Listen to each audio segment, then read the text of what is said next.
আসসালামু আলাইকুম দর্শক, আমি এখন আছি মানিকগঞ্জ জেলার সাটুরিয়া উপজেলার বালিয়াটি গ্রামে। আর এই বালিয়াটি গ্রামের যে জায়গাটিতে আছি এটি হচ্ছে একটি ঐতিহ্যবাহী জমিদার বাড়ি। আর এই জমিদার বাড়ির মূল গোড়াপত্তন করেছিলেন জনৈক গোবিন্দ কুমার সাহা। আর এই গোবিন্দ কুমার সাহাই মূলত এই জমিদার বাড়িটি নির্মাণ করেছিলেন।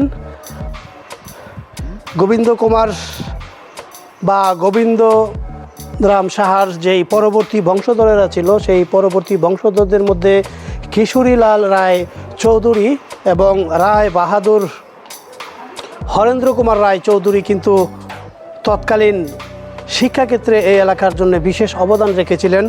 আপনারা জানেন ঢাকার জগন্নাথ বিশ্ববিদ্যালয়ের প্রতিষ্ঠাতা ছিলেন কিন্তু কিশোরীলাল রায় চৌধুরীর পিতা। আর কিশোরীলাল রায় চৌধুরীর পিতার নামকরণ অনুসারেই কিন্তু জগন্নাথ বিশ্ববিদ্যালয়ের নামকরণ করা হয়। তো দর্শক, আমরা আজকে এই জমিদার বাড়ির বিভিন্ন স্থাপনা ঘুরে ঘুরে দেখব এবং এর ইতিহাস, ঐতিহ্য এবং পাশাপাশি এই জমিদার বাড়ির যে উত্থান এবং পতনের যে ইতিহাস, সেই পতনের ইতিহাস জানার চেষ্টা করব। আশা করছি সঙ্গেই থাকবেন।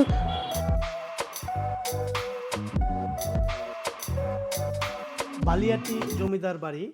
বালিয়াটি জমিদার বাড়ির সামনের দিকে চোখ পড়লেই যেন আপনার চোখে ভেসে উঠবে সুন্দর চারটি সিংহদ্বার।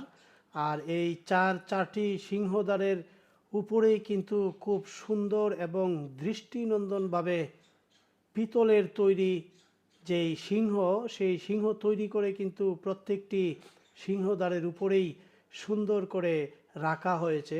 আর এই দরজাগুলি হচ্ছে মূলত সিংহদ্বার। আর এই সিংহদ্বার দিয়েই কিন্তু জমিদার বাড়ির বিভিন্ন প্রয়োজনে জমিদাররা কিন্তু এই সিংহদ্বার দিয়ে প্রবেশ করতেন এবং বের হতেন, এবং বিভিন্ন কাজে এখানকার যেই কর্মচারীরা ছিলেন তারাও কিন্তু এই সিংহদ্বারগুলি ব্যবহার করতেন। দর্শক, এই সিংহদ্বারের ঠিক সামনের দিকে দেখুন, খুব সুন্দর দৃষ্টিনন্দন একটি পুকুর ঘাট রয়েছে। পুকুর ঘাট এবং এই পুকুর পাড়ের যে সৌন্দর্য, বিশেষ করে এই জমিদার বাড়ির সামনের যেই জায়গাটা দেখতে পাচ্ছেন, খুব সুন্দর রাস্তা এবং এই পুকুরের পাশেই দেখুন সুন্দর গ্রাম এবং সবুজ বনানী, উপরে আকাশ, সব কিছু মিলিয়ে যেন এখানকার সৌন্দর্য এক ভিন্ন মাত্রা পেয়েছে বন্ধুরা। আর এই জমিদার বাড়ি, বালিয়াটি জমিদার বাড়ির যেই মূল গোড়াপত্তনকারী ছিলেন তিনি হচ্ছেন গোবিন্দ রাম সাহা। আর গোবিন্দ রাম সাহা কিন্তু 19 শতকের মাঝামাঝি সময়ে কিন্তু উনি লবণের ব্যবসা করতেন। উনি লবণের বণিক ছিলেন। লবণ ব্যবসা করে কিন্তু উনি প্রচুর পরিমাণ অর্থ সম্পদ উপার্জনও করেছেন। আর এই জমিদার বাড়ির যেই ভবনগুলি দেখতে পাচ্ছেন, প্রত্যেকটি ভবন কিন্তু একসাথে নির্মিত হয়নি।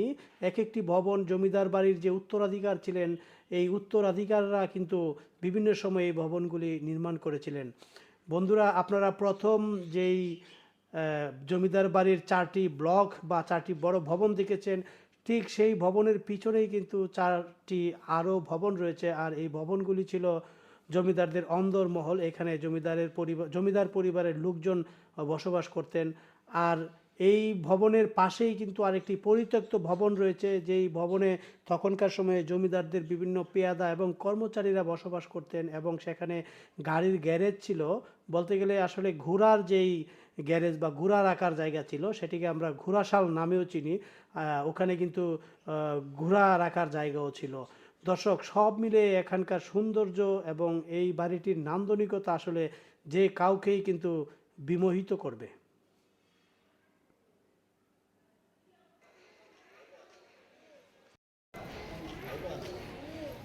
দর্শক, আমি এখন যেই বাড়িটির সামনে দাঁড়িয়ে আছি এটি হচ্ছে গোবিন্দ রাম সাহার জ্যৈষ্ঠ পুত্র পণ্ডিত রাম সাহার বাড়ি। আর এই বাড়িটিতেই কিন্তু পণ্ডিত রাম সাহা তার পরিবার এবং সন্তানদেরকে নিয়ে বসবাস করতেন।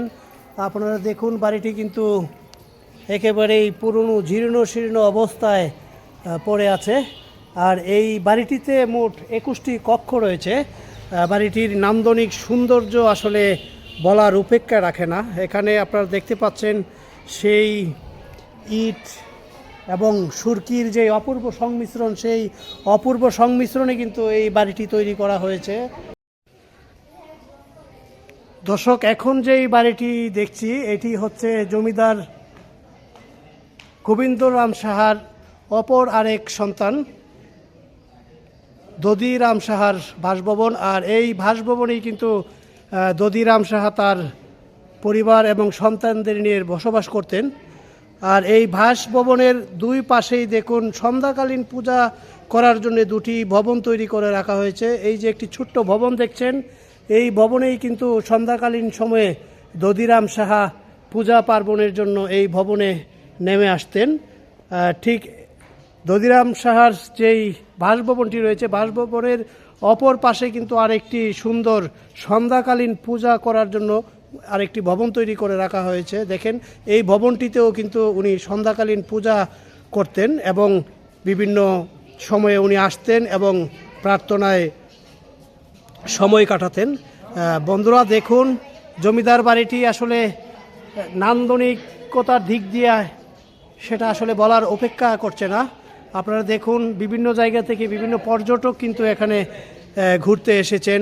আর এই বালিয়াটি জমিদার বাড়িটি কিন্তু এত সুন্দর এবং মনোমুগ্ধকর, যার সৌন্দর্য দেখার জন্য কিন্তু বাংলাদেশের বিভিন্ন জেলা শহর থেকে শুরু করে বিভিন্ন প্রান্ত থেকে লোকজন কিন্তু এসে ভিড় করেন প্রতিনিয়তই। আজকে ঠিক আপনারা দেখতে পাচ্ছেন দর্শকদের ভিড়। দর্শকরা কিন্তু সামনে দেখুন, দর্শকরা হাঁটছে। এইদিকে দেখুন সেই দধিরাম সাহার বাড়ির যেই সামনের দিকটা, সেই সামনের দিকে কিন্তু দেখুন অনেক দর্শনার্থী বসে গল্পগুজব করছেন, বিভিন্ন স্থাপনা পরিদর্শন করছেন। দর্শক, আমরা এখন যেই বাড়িটি দেখছি এই বাড়িটি হচ্ছে জমিদার গোবিন্দরাম সাহার দ্বিতীয় পুত্র আনন্দরাম সাহার বাড়ি। আর এই ভবনটিতেই কিন্তু জমিদার গোবিন্দরাম সাহার দ্বিতীয় পুত্র তার পরিবার সন্তানসহ বসবাস করতেন। আর এই বাড়িটি দেখুন কত সুন্দর নান্দনিকভাবে তৈরি করা হয়েছে। ইট পাথরের যে অপূর্ব সংমিশ্রণ এবং সুন্দর যেই খিলানগুলি আপনারা দেখতে পাচ্ছেন, নিঃসন্দেহে প্রত্যেকটি খিলান এবং উপরে যেই ছাদের নকশাগুলি দেখতে পাচ্ছেন, সব মিলে আসলে এই বাড়িটির সৌন্দর্য যেন বহু গুণে বেড়ে গেছে।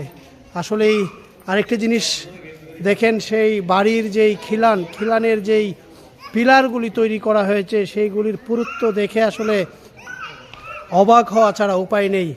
প্রতিটি বাড়ি কিন্তু সেই একই নির্মাণ শৈলীতে তৈরি করা হয়েছে।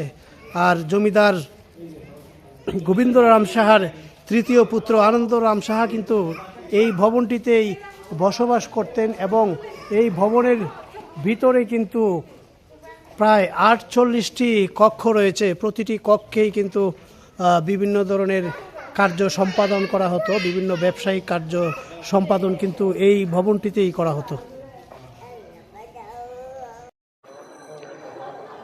আমরা এখন আছি বালিয়াটি জমিদার বাড়ির যেই নান্দনিক একটি পুকুর রয়েছে, সেই পুকুর ঘাটে আছি।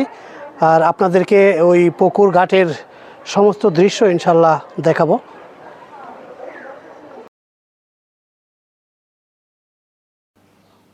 বন্ধুরা দেখুন, কি সুন্দর এক পরিকল্পিত একটি পুকুর ঘাট। আর এই পুকুরে কিন্তু একাধিক ঘাট তৈরি করে রাখা হয়েছে। আর এই পুকুরেই কিন্তু জমিদার পরিবারের সদস্যরা গোসল করতেন এবং জমিদার পরিবারের যে নারী সদস্যরা ছিলেন তারাও কিন্তু এই পুকুর ঘাটে এসেই কিন্তু বিভিন্ন পূজা পার্বণের আয়োজন করতেন।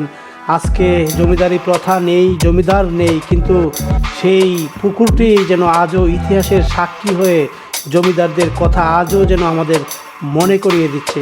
আসলে এর সৌন্দর্য দেখে আমি মুগ্ধ হয়ে গিয়েছি।